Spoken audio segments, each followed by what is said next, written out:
Good morning everyone. Welcome back to GK today. I hope आप सब बिल्कुल ठीक होंगे और आज हम डिस्कस करेंगे 28 जून के सबसे मोस्ट इम्पॉर्टेंट करंट अफेयर्स। चलिए अपना सेशन हम स्टार्ट करते हैं। पहला क्वेश्चन है, how many medals were one by India in the under 17 Asian wrestling championships 2024? India ने कितने मेडल्स जीते हैं अंडर 17 एशियन रेसलिंग चैंपियनशिप में, आपको ये बताना है। तो इंडियन रेसलर्स ने सिक्योर किए हैं 11 मेडल्स, जिसमें सेग्रीगेशन किस तरह है, 4 गोल्ड, 2 सिल्वर, 5 ब्रोंज। ठीक है, कहाँ पे जीते हैं, अंडर 17 एशियन रेसलिंग चैंपियनशिप में। इसके लिए अगर आपसे वेन्यू पूछा जाए कि ये कहाँ पे हुआ है तो याद रखिएगा जॉर्डन में। ठीक है, 22 से लेके 24 जून तक हुआ। यहाँ पे इन्होंने कम्पीट किया in the men's and women's freestyle and men's Greco Roman categories in across 10 weight divisions per format. ठीक है, तो ये जो इवेंट है ये प्रोसीड करता है to the ongoing under 23 championship, और इसका जो पुराना वर्जन था यानी कि जो 2023 की चैंपियनशिप थी ये कहाँ पे हुई थी, बिश्केक किर्गिस्तान में। ठीक है, तो यूजुअली क्या होता है कि जब नया एडिशन आ जाता है तो पुराना वाला याद रखने की जरूरत नहीं है। तो अभी फिलहाल हमें इस क्वेश्चन से क्या क्या याद रखना है कि इस चैंपियनशिप के लिए वेन्यू कौन सी जगह थी, जॉर्डन में हुआ था। इंडिया ने कितने मेडल्स जीते हैं, 11 मेडल्स। और जब एग्जामिनर ये भी पूछ के थक जाते हैं तो फिर वो एक नया क्वेश्चन निकाल लेते हैं कि इसका सेग्रीगेशन किस तरह है। सेग्रीगेशन जरूर याद रखिएगा, 4 गोल्ड, 2 सिल्वर, 5 ब्रोंज। ठीक है, चलिए अगली स्लाइड में कुछ चैंपियनशिप्स देख लेते हैं जो न्यूज में आई थी। पहला है, recently who won the FIDE under 20 girls world chess championship 2024? इसको जीता है दिव्या देशमुख ने। ठीक है, recently where was the Asian arm wrestling championship 2024 held? Asian arm wrestling championship के लिए वेन्यू कौन सी जगह है, तो ये है Tashkent in the country of Uzbekistan. Who has become the first Indian gymnast to win a gold medal at the 2024 Asian gymnastics championship? इसके लिए विनर हैं दीपा कर्माकर। दीपा कर्माकर पहली जिमनास्ट हैं जिन्होंने गोल्ड मेडल जीता है at this championship. Recently where was the first Asian relay championships 2024 held? पहली Asian relay championships conduct हुई है बैंकॉक में। ठीक है, और बैंकॉक कहाँ पे है, थाईलैंड में। Chandru ji who recently clinched the WBC India cruiser weight championship title belongs to which Indian state? Chandru ji ने जीता है WBC Indian cruiser weight championship title, और आंसर है यहाँ पे तमिलनाडु, ये तमिलनाडु से है। ठीक है, recently where was the 64th edition of International Sugar Organization Council meeting organised? इस मीटिंग का 64th एडिशन कहाँ पे ऑर्गेनाइज किया गया, आपको ये बताना है। आंसर है यहाँ पे न्यू दिल्ली, इंडिया। ये जो 64th International Sugar Organization Council meeting थी ये 25 जून को स्टार्ट हुई थी नई दिल्ली में, और इंडिया जो है याद रखिएगा इसके लिए होस्ट था क्योंकि इंडिया करंट चेयरमैन है इस बॉडी का, और डेलीगेट्स आए थे इसमें पार्टिसिपेट करने फ्रॉम ओवर 30 कंट्रीज, और यहाँ पे इन्होंने डिस्कस किया all about sugar industry and biofuel issues. ठीक है, ये जो मीटिंग थी ये 27 जून तक चली, यानी कि कल ये कंक्लूड हो चुकी है। इंडिया को इलेक्ट किया गया था इसका चेयरमैन लास्ट ईयर की मीटिंग में जो कि लंदन में हुई थी।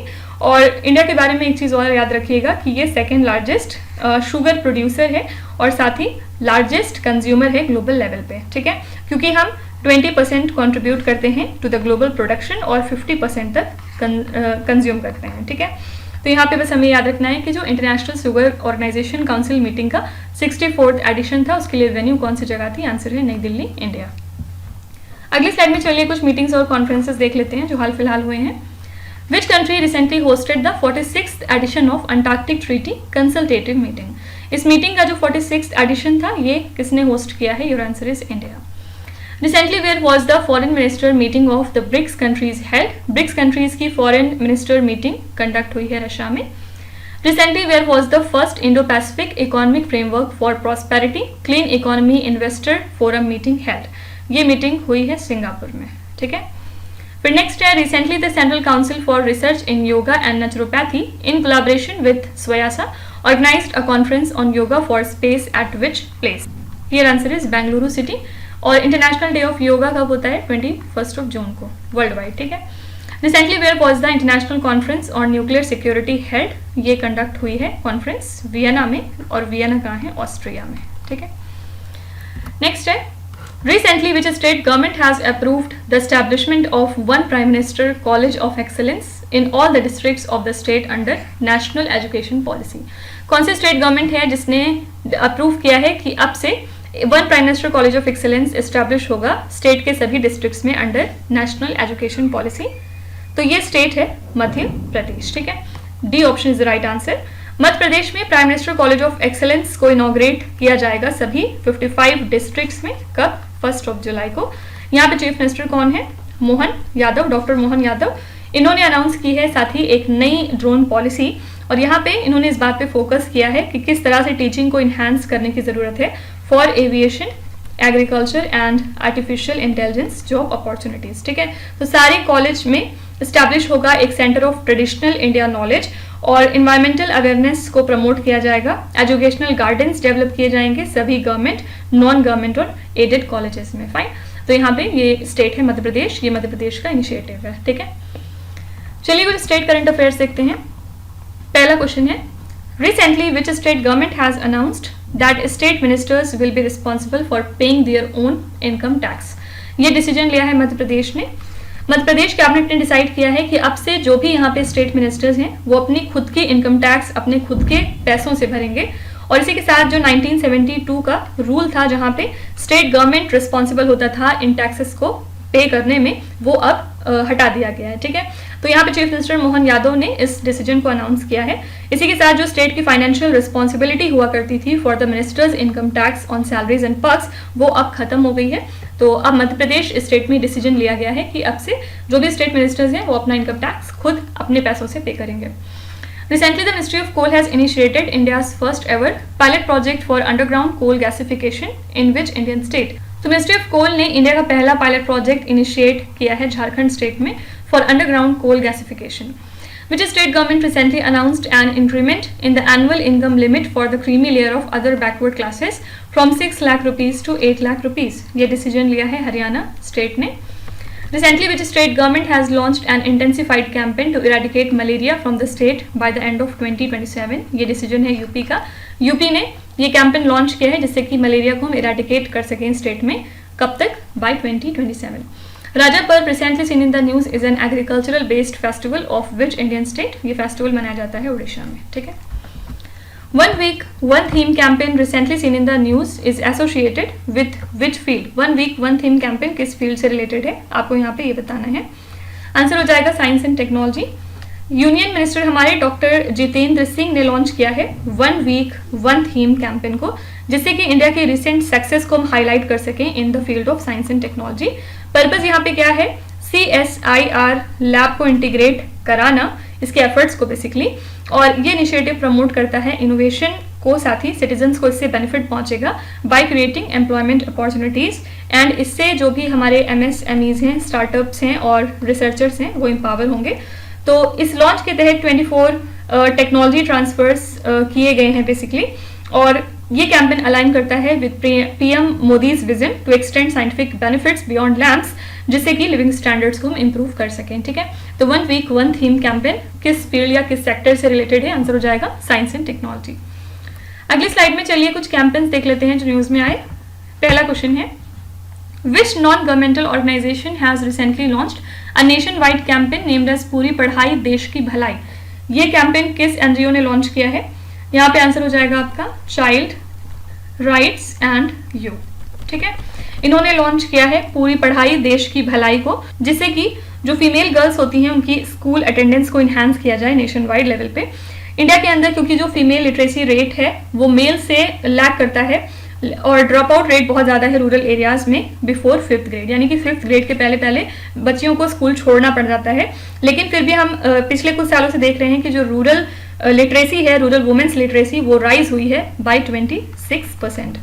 तो जो गर्ल्स का ग्रॉस एनरोलमेंट रेशियो है at elementary, secondary and higher secondary level, वो बॉयज़ के लेवल से सरपास करता है, और इस इनिशिएटिव को इसी पर्पस के लिए लॉन्च किया गया है। और बेसिक फोकस यहाँ पे क्या रहेगा कि जो ब्रिज है एजुकेशनल डिस्पैरिटीज का, उसको हम ठीक कर सकें और गर्ल्स को एम्पावर करें through increased participation in the schools, ठीक है। तो ये जो कैंपेन है ये लॉन्च किया है NGO child rights and you ने। Which ministry launch the national stop diarrhoea campaign 2024? इसको लॉन्च किया है ministry of health and family welfare ने। हमारे मिनिस्टर कौन है इसके? JP नड्डा जी। इन्होंने लॉन्च किया है नेशनल स्टॉप डायरिया कैंपेन को। पर्पस यहाँ पे क्या है? Zero child death from diarrhoea, ये 2 महीने की ड्राइव रहने वाली है, जिसमें कि ORS पैकेट्स और जिंक डिस्ट्रीब्यूट किया जाएगा उन सभी बच्चों को जो कि under the age of 5 years हैं। जैसे कुछ इनिशिएटिव्स हैं लाइक नेशनल जल जीवन मिशन हो गया और स्वच्छ भारत अभियान वगैरह, इन्होंने रिड्यूस किया है चाइल्डहुड डायरिया डेथ को। इम्फेसिस क्या है यहाँ पे, हेल्थ वर्कर्स को सेंसिटाइज करना और डायरिया मैनेजमेंट को इन्हांस करना।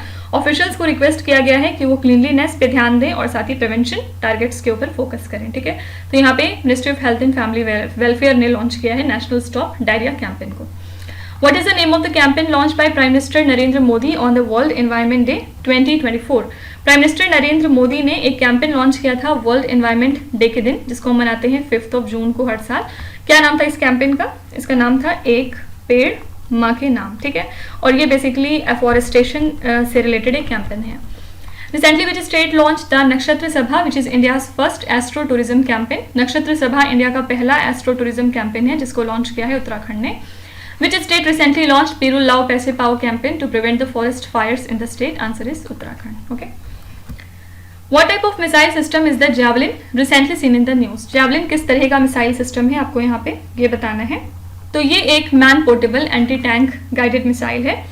इंडिया और यूएस डिस्कस कर रहे हैं अमेरिकन जैवलिन मिसाइल्स को को प्रोड्यूस करने का इंडिया के अंदर अपनी मिलिट्री नीड्स को पूरा करने के लिए। जैवलिन एक तरह की man portable anti tank guided missile है जिसको कि डेवलप किया है रेथियन एंड लॉकहीड मार्टिन ने।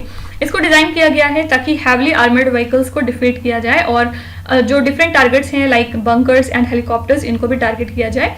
इसमें 2500 मीटर्स की रेंज है और फायर एंड फॉरगेट की इंफ्रारेड गाइडेंस है, ठीक है। साथ ही इसमें high explosive anti tank warhead भी मौजूद है।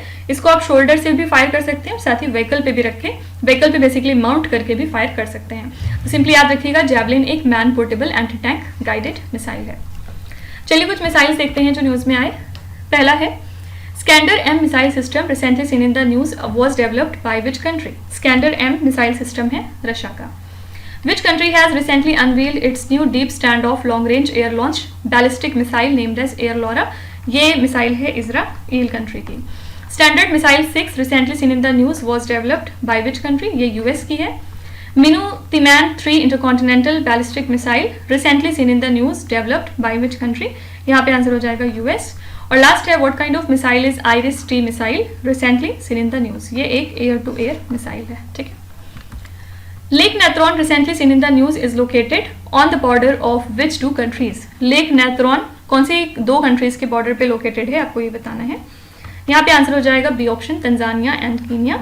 एक्सपर्ट्स ने रिपोर्ट किया है कि यहाँ पे जो फ्लामिंगो की पॉपुलेशन है उसमें एक सिग्निफिकेंट डिक्लाइन देखने को मिला है because of extreme weather conditions and encroachment, ठीक है। तो ये जो लेक है लोकेटेड है तंजानिया कीनिया बॉर्डर पे। ये एक सॉल्ट लेक है आप कह सकते हैं और ये पार्ट है ग्रेट रिफ्ट वैली का, साथ ही एक रामसर साइट भी है, ठीक है। तो इसका जो यूनिक वार्म अल्कलाइन वाटर है ये एक आइडियल कंडीशन जनरेट करता है फ्लामिंगोज के लिए, लेकिन फिर भी जो एग्रीकल्चर पॉल्यूशन और क्लाइमेट चेंज वगैरह की प्रॉब्लम है इससे इनका इकोसिस्टम थ्रेटन होता है, इसी वजह से बस ये न्यूज में था, ठीक है। तो लेक नेत्रोन की लोकेशन याद रखिएगा, ये लोकेटेड है on the border of Tanzania and Kenya. अगले स्लाइड में चलिए कुछ इंटरनेशनल करंट अफेयर्स देखते हैं। Seine river recently seen in the news is the second longest river of which country? ये फ्रांस की सेकेंड लॉन्गेस्ट रिवर है। Recently India announced a medical e visa facility for the citizens of which country? India ने ये announce किया है Bangladesh country के लिए। Which airport recently became the first in the country to introduce a self service baggage drop system? ये है Indira Gandhi international airport जो कि नई दिल्ली में है। Trent Boult, who recently announced his retirement from international cricket, belongs to which country? Trent Boult ने हाल ही में अपना रिटायरमेंट अनाउंस किया फ्रॉम इंटरनेशनल क्रिकेट, ये न्यूजीलैंड के प्लेयर थे। Which country hosted the 50th G7 Leaders Summit? इसको host किया है इटली कंट्री ने, ठीक है। नेक्स्ट है Galathea bay wild life sanctuary recently seen in the news is located in which state और द यूनियन टेरिटरी? ये वाइल्ड लाइफ सेंचुरी की लोकेशन क्या है? आंसर हो जाएगा अंडमान एंड निकोबार आइलैंड्स। किस वजह से वाइल्ड लाइफ सेंचुरी न्यूज में आई? क्योंकि ग्रेट निकोबार डेवलपमेंट प्लान जो कि नीति आयोग का है, इसका पर्पस क्या है? होलिस्टिक डेवलपमेंट कराना ग्रेट निकोबार का। और जो स्टैंडिंग कमिटी है national board for wild life की, इन्होंने हाल ही में डी नोटिफाई किया है पूरे के पूरे Galathea bay wild life sanctuary को। किस लिए? फॉर इंफ्रास्ट्रक्चर डेवलपमेंट, ठीक है। तो अपोजिशन यहाँ पे अब शुरू हो चुका है because of its ecological impact, wild life concerns, tribal right violation, और साथ ही बताया जा रहा है कि हेल्थ रिस्क इससे जनरेट हो सकता है फॉर द शोम्पेन ट्राइब जो कि यहाँ रहती है, और इसके अलावा कुछ और भी लोकल कंसर्न्स हैं। ठीक है, तो प्रोजेक्ट थ्रेटन करता है 130 square kilometres of forest land को, क्रिटिकल हैबिटेट को और एंसेस्ट्रल लैंड्स को of the great Nicobarese. Fine, तो सिंपली इसकी हमें बस लोकेशन याद रखनी है। Galathea bay wild life sanctuary located है अंडमान एंड निकोबार आइलैंड्स में। चलिए लोकेशंस देखते हैं कुछ इंपॉर्टेंट वाइल्ड लाइफ सेंचुरीज की। Barda wild life sanctuary recently seen in the news is located in which Indian state? Barda wild life sanctuary है गुजरात में। Gandhi Sagar wild life sanctuary recently seen in the news is located in which Indian state? ये है मध्य प्रदेश में। Binsar wild life sanctuary recently seen in the news is located in which Indian state? ये है उत्तराखंड में। Suhelwa wild life sanctuary recently seen in the news is located in which Indian state? ये है UP में। और लास्ट है Kaundinya wild life sanctuary recently seen in the news is located in which Indian state? ये आपको मिल जाएगी आंध्र प्रदेश में। ठीक है, नेक्स्ट है which organisation recently collaborated with Manav Rachna university to install a global navigation satellite system receiver in Delhi NCR? कौन सी organisation है जिसने मानव रचना यूनिवर्सिटी के साथ कोलैबोरेट किया है? किस पर्पज के लिए? एक global navigation satellite system receiver install करने के लिए इन दिल्ली एनसीआर। यहाँ पे आपका आंसर हो जाएगा इसरो। इन्होंने इसरो के साथ पार्टनरशिप करी है और इस इनिशिएटिव का पर्पस क्या है? रिसर्च को इन्हांस करना in the atmospheric and the space sciences, जिससे कि इंजीनियरिंग और साइंस स्टूडेंट्स को प्रैक्टिकल एक्सपीरियंस मिलेगा विद सैटेलाइट नेविगेशन टेक्नोलॉजी। ठीक है, तो ये कोलैबोरेशन एक सिग्निफिकेंट स्टेप साबित होगा एजुकेशनल और रिसर्च अपॉर्चुनिटीज को एडवांस करने में इन दीज फील्ड्स। फाइन, तो यहाँ पे आंसर है ए ऑप्शन इसरो। अगली स्लाइड में चलिए कुछ सैटेलाइट्स देख लेते हैं जो न्यूज में आए। Which state was the hardest hit by the forest fires this season? Means November to June, according to data collected by the MODIS sensor fitted onto NASA's Aqua and Terra satellite. ये state है उत्तराखंड। ठीक है, तो यहाँ पे इनके data के मुताबिक सबसे ज्यादा फॉरेस्ट फायर्स के केसेस सामने आए इस सीजन में। Recently which country launch the multi mission communication satellite? इसको लॉन्च किया था पाकिस्तान ने। Recently the researchers of which country developed a tiny wooden satellite named as LignoSat? तो ये टाइनी वुडन सैटेलाइट है, इसका नाम है लिग्नोसैट और इसको डेवलप किया है जापान की स्पेस एजेंसी ने। ठीक है, आंसर है Japan. Earth cloud aerosol and radiation explorer satellite mission recently seen in the news is a joint venture between which two space agencies? Answer हो जाएगा European space agency and Japan की space agency JAXA. Recently which country develop the world's first satellite series named as Tiantong 1? China ने develop किया है दुनिया का पहला satellite series जिसका नाम है Tiantong 1। Ambubachi Mela recently seen in the news is an annual festival of which Indian state? Ambubachi Mela एक एनुअल फेस्टिवल है कौन से स्टेट का? आंसर हो जाएगा असम। ठीक है, तो डिवोटीज नेशन वाइड यहाँ पे गैदर हुए असम के कामाख्या टेम्पल में इन गुवाहाटी इस एनुअल अंबुबाची मेला के लिए। Kamakhya temple one of India's 51 शक्तिपीठ है और ये लोकेटेड है atop the Nilachal hills. Fine, ये डेडिकेटेड होता है गॉडेस कामाख्या को जो कि एक फॉर्म मानी जाती है गॉडेस पार्वती की। अंबुबाची मेला हम क्यों सेलिब्रेट करते हैं? गॉडेस के एनुअल मेंस्ट्रुएशन पीरियड को सेलिब्रेट करने के लिए। ये जो टेम्पल है इसका आर्किटेक्चर यूनिक तरीके से कंबाइन करता है ट्रेडिशनल नागरा और मुगल स्टाइल को, जिसको आप नीलाचल स्टाइल के नाम से जानते हैं। ठीक है, तो अंबुबाची मेला कहाँ मनाते हैं? आंसर है असम स्टेट। चलिए कुछ रेसिंग फेस्टिवल्स देखते हैं जो मनाए गए हाल फिलहाल। Which state or the union territory recently organized the Hemis Festival 2024? Hemis मनाया गया है हाल ही में लद्दाख में। राजा पर्व recently seen in the news is an agricultural based festival of which Indian state? राजा पर्व है उड़ीसा का। सागा दवा a Buddhist festival recently celebrated in which Indian state? Saga दवा एक बुद्धिस्ट फेस्टिवल है जो कि सिक्किम में मनाया जाता है। गंगम्मा जत्रा a folk festival recently celebrated in which Indian state? ये आंध्र प्रदेश का फेस्टिवल है। कूथन Dawar festival recently seen in the news is celebrated in which Indian state? ये फेस्टिवल है तमिलनाडु का। ठीक है, लास्ट क्वेश्चन है recently who has been appointed as the leader of the house in the Rajya Sabha? Rajya Sabha में लीडर ऑफ द हाउस कौन appoint हुए हैं? इनका नाम है जेपी नड्डा, यूनियन मिनिस्टर है ये और इनको अपॉइंट किया गया है leader of the house in the Rajya Sabha. इसी के साथ इन्होंने सक्सीड किसको किया है? पीयूष गोयल को। ठीक है, तो सिंपली दो बातें याद रखिएगा, leader of the house in the Rajya Sabha है जेपी नड्डा, सक्सीड किसको किया? पीयूष गोयल को। ठीक है, चलिए कुछ रिसेंट अपॉइंटमेंट्स देख लेते हैं। Recently who has been appointed as the protem speaker in the Lok Sabha? Lok Sabha में प्रोटेम स्पीकर कौन बन गए हैं? यहाँ पे आंसर है भर्तृहारी महताब एंड नॉट के सुरेश। उस दिन की गलती के लिए I am really sorry once again. Recently who has been appointed as the next chief of army staff? Next chief of army staff अब कौन बन चुके हैं? Upendra Dwivedi. Recently Allamaye Halina has been appointed as the prime minister of which country? Your answer is Chad. Recently, who has been appointed as the President of the Confederation of Indian Industry for the term 2024 to 25? Your answer is Sanjeev Puri. Recently, which organization has appointed David Salvagnini as its first Chief AI Officer? NASA ने appoint किया है David सेल्वैग्निनी को as its first Chief AI Officer, ठीक है। तो इसी के साथ हमने आज के सभी इंपॉर्टेंट करंट अफेयर्स कवर कर लिए। आई होप कि आपने सेशन को काफ़ी एंजॉय किया होगा और डेफिनेटली आप काफ़ी कुछ नया सीख के ही जा रहे होंगे। चलिए फिर आपके क्विज पे चलेंगे, जहाँ पे स्क्रीन पे आपको 5 क्वेश्चंस दिखाई दे रहे होंगे। ये क्वेश्चंस ऑलरेडी हम पीछे कहीं ना कहीं डिस्कस कर चुके हैं। यहाँ पे आपको वीडियो को पॉज करना है, हर क्वेश्चन को ध्यान से पढ़ना है और इसमें से आपको जितने भी आते हैं आप उनका जवाब कॉमेंट्स में मैंशन कर सकते हैं, और जो नहीं आते उसके लिए बिल्कुल भी परेशान होने की ज़रूरत नहीं है। विथ टाइम डेफिनेटली आपका स्कोर इम्प्रूव करेगा, बस आपको हमारे साथ कंसिस्टेंट और परसिस्टेंट रहने की ज़रूरत है। So that's it for today. I hope you have like the session. आज का सेशन आपको कैसा लगा आप ज़रूर बताइएगा कमेंट्स में। साथ ही साथ आपका कोई भी रिव्यू है, फीडबैक है या फिर सजेशन है तो वो भी आप हमें बता सकते हैं। हमें जानकर खुशी होगी और हम पूरी कोशिश करेंगे उसको इम्प्लीमेंट करने की। तो कल फिर हम मिलेंगे सेम टाइम सेम जगह कल के करंट अफेयर्स के साथ। Till then stay tuned. Thank you so much for watching and please do not forget to subscribe to GK Today. With this, Meenu Hatsana signing off.